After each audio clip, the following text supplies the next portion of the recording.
बिस्मिल्लाहिर्रहमानिर्रहीम। अस्सलाम वालेकुम नाज़रीन, मैं हूँ साक़िब बशीर। इस वक्त इस्लामाबाद की कचहरी में मौजूद हूँ। आज एक संडे है, छुट्टी का दिन है, लेकिन इसके बावजूद हम इस्लामाबाद की कचहरी में मौजूद हैं। यहाँ पे आज शाह महमूद कुरैशी जो PTI के वाइस चेयरमैन हैं, उनको FIA ने लाया था साइफ़र के केस में। और इसके अलावा PTM का तरनौल में जलसा हुआ था। उस तनाज़ुर में 2 मुकदमा दर्ज हुए थे। एक तो कार सरकार में मुदाखलत और बग़ैर इजाज़त जलसा करने और इस किस्म की दफ़ात का एक मुकदमा जो है वो थाना तरनौल में दर्ज किया गया था, और एक थाना CTD जो इस्लामाबाद का है वहाँ पे दर्ज किया गया था।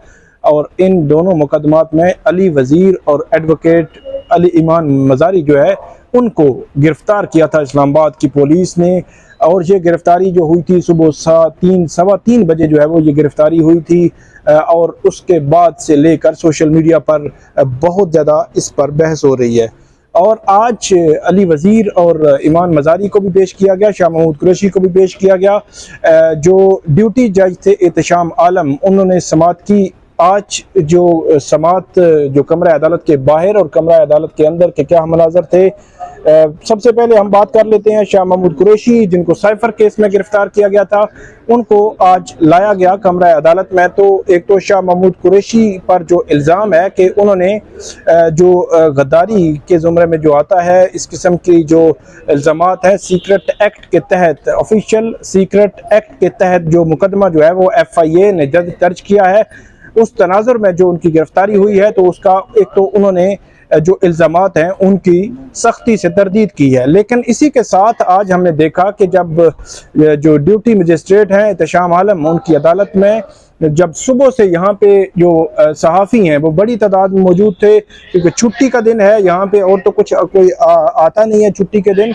सहाफ़ी जो सुबह 8:30-9 बजे से इंतज़ार कर रहे थे, तो जब 12 बजे के करीब शाह महमूद कुरैशी को अदालत में लाया गया, तो अदालत ने कमरा अदालत से मीडिया को बाहर निकाल दिया और उन्होंने कहा कि बहुत ज़्यादा कोई सीक्रेट किस्म के मामलात जो है वो इस पर डिस्कस होंगे, तो उस किस्म के आर्गूमेंट्स आएंगे, तो कोई स्टेट सीक्रेट शायद जो है वहाँ पे डिस्कस होगा, तो इसलिए ये जो समाअत है वो इन कैमरा डिक्लेयर हो रही है। ऐसा कभी नहीं हुआ कि हाई कोर्ट सुप्रीम कोर्ट में भी समातें होती हैं, लेकिन कभी जो है वो इन कैमरा या इस किस्म की सिचुएशन नहीं बनी। बहुत ही एक्स्ट्रा ऑर्डिनरी सूरत हाल हो, क्योंकि अगर हम साइफ़र की बात करें तो अप्रैल 2000 या मार्च 2022 से लेकर आज तक साइफ़र और साइफ़र ही हम सुन रहे हैं, मीडिया से लेकर सोशल मीडिया तक। फिर पिछले दिनों जो इंटरसेप्ट है, द इंटरसेप्ट जो इंटरनेशनल इदारा है, उसने उसकी जो मतन है वो भी जो है वो शाया किया। वो ठीक था नहीं था वो अलग बहस है, लेकिन शाया किया, उसके बाद भी बहसें होती रहीं। फिर जो FIR की FIA ने, उसका सारा मतन सामने आ गया, सारे जो एलिगेशन थे वो सामने आ गए, उस पर जो काउंटर जो जवाबात थे वो सामने आ गए, मीडिया पे सारी बहसें होती रहीं।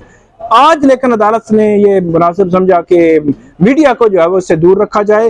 होता यह है कि इस किस्म की समातों में जब मीडिया को दूर रखा जाता है तो फिर एक्यूरेट जो रिपोर्टिंग है वो नहीं हो सकती, और आज यही हुआ कि एक्यूरेट रिपोर्टिंग कुछ मीडिया चैनल्स पे नहीं हो सकी।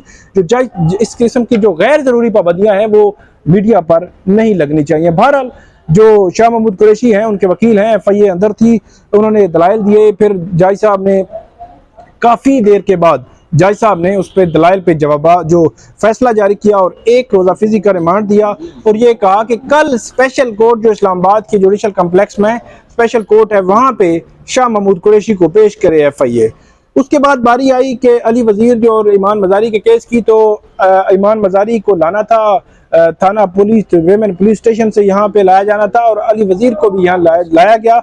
अली वज़ीर को बख्तरबंद गाड़ी में यहाँ इस्लामाबाद की कचहरी में लाया गया, और जब अली वज़ीर को लाया गया तो सख्त सिक्योरिटी के इंतजाम थे यहाँ पे। उनको जो है वो कमरा अदालत तक पहुँचाया गया। उसके बाद जो ईमान मज़ारी हैं, एडवोकेट ईमान मज़ारी, उनको कमरा अदालत तक जो है वो पहुँचाया गया। तो कमरा अदालत में जैसे ही पहुँची तो जो शीरी मज़ारी हैं, उनकी बेटी हैं, वो कमरा अदालत में मौजूद थी, और वो उनकी जो वालदा हैं शीरी मज़ारी, वो मौजूद थी, और ईमान मज़ारी और शीरी मज़ारी आपस में मिली।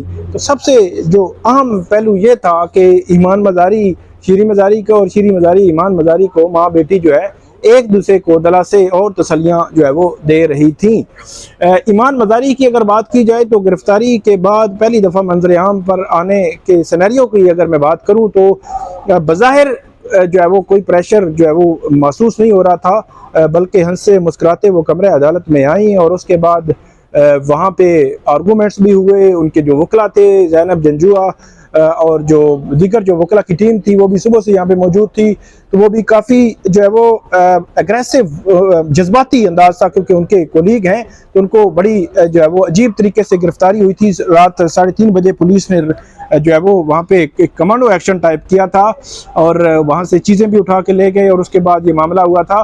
तो काफ़ी एग्रेसिव और जज्बाती अंदाज था। ज़ैनब जंजुआ जो है उन्होंने कहा कि एक वकील जो है उनकी डिग्निटी है, उसकी डिग्निटी को वायलेट किया गया और बगैर वारंट के वहाँ पे उनकी गिरफ्तारी की गई और उसके बाद वहाँ से जो है वो चीज़ें उठाई गई और कैमरे और सीसीटीवी कैमरे और मोबाइल जो है उठा के ले गए। उसके बाद अदालत ने जो दूसरी तरफ जो प्रोसिक्यूटर थे उनके दलाल सुने, उन्होंने कहा कि इन्होंने तकरीर की है, उन्होंने इदारों के खिलाफ तकरीर की है, इदारों के खिलाफ सख्त ज़बान उन्होंने इस्तेमाल की है। थाना तरनौल के मुकदमे में उन्होंने कहा कि इन्होंने बगैर इजाज़त के जलसा किया है, जहाँ पे इजाज़त थी वहाँ उसके अलावा जलसा किया है और वहाँ पे इन्होंने पुलिस जो वेन्स हैं, पुलिस की गाड़ियों पर पथराव भी किया है। कार्य सरकार में मुदाखलत के हवाले से दफात उसमें दर्ज थी। 2 मुकदमात हैं, एक थाना तरनौल का मुकदमा और दूसरा जो है वो थाना जो CTD है इस्लामाबाद का, वहाँ का मुकदमा है और दूसरा मुकदमा बहुत सख्त है। पहले मुकदमे में बड़ी नरम जो है वो दफात लगी हुई हैं, दूसरे में दहशतगर्दी की दफात लगी हुई है। अब उनको साबित करने के हवाले से बड़ी अहम चीज़ जो है, डेवलपमेंट्स जो है वो सामने आएंगी। तो अदालत के सामने उन्होंने मामला रखा, फिर उन्होंने कहा कि श्री मजारी जो है उन्होंने कहा कि हमारी जो चीज़ें उठा के ले गए इनको कहें कि वो वापस करें। फिर अदालत ने जो मुतलका पुलिस थी उनको कहा कि इनको चीज़ें वापस कर दें। फिर तहरीरी तौर पर उन्होंने दरख्वास्त दी, उस दरख्वास्त को अदालत ने जो है वो रिपोर्ट करने को कहा है SHO के बताएं कि इसका क्या स्टेटस है। इसके अलावा जो मेडिकल कराने के हवाले से शाह महमूद कुरैशी की दरख्वास्त थी उसको अदालत ने मंजूर किया। अगर मैं मजमूई तौर पर बात करूँ तो उसके बाद अदालत ने यह फैसला महफूज कर लिया और जो ईमान मजारी हैं और अली वजीर हैं शाह महमूद कुरैशी, उनको लेकर FIA शाह महमूद कुरैशी और पुलिस जो है ईमान मजारी और अली वजीर को यहाँ से लेकर रवाना हो गई। और जब ईमान मजारी को जहाँ से लेके जा रहे थे तो आपने फुटेज में भी देखा कि वो विक्ट्री का निशान जो है वो बनाए हुए थी। उसके बाद पुलिस उनको यहाँ से ले गई।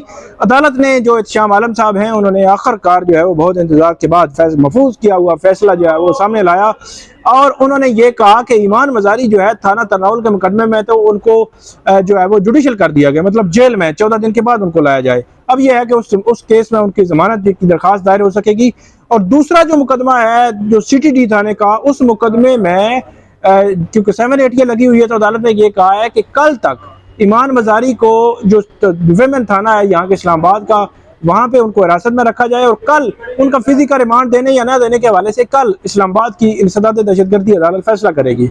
अब थाना तरनौल मुकदमा में अली वजीर की 2 रोज़ा फिजिकल रिमांड है। 2 रोज के बाद अली वजीर यहीं पे इस्लामाबाद की कचहरी में पेश होंगे और जो थाना CTD दहशतगर्दी का मुकदमा है उसमें कल उनको इस्लामाबाद की इंसदाद दहशतगर्दी अदालत जो स्पेशल कोर्ट है वहाँ पे उनको पेश किया जाएगा। तो इसके अलावा शाह महमूद कुरैशी जो है उनको भी कल इस्लामाबाद की इंसदाद दहशतगर्दी बल्कि स्पेशल कोर्ट जो है FIA की, वहाँ पे उनको पेश किया जाएगा। तो आज की ये 3 बड़ी समातें थी, 3 जो है वो 3 बड़ी गिरफ्तारियां निगरान हुकूमत में हुई हैं।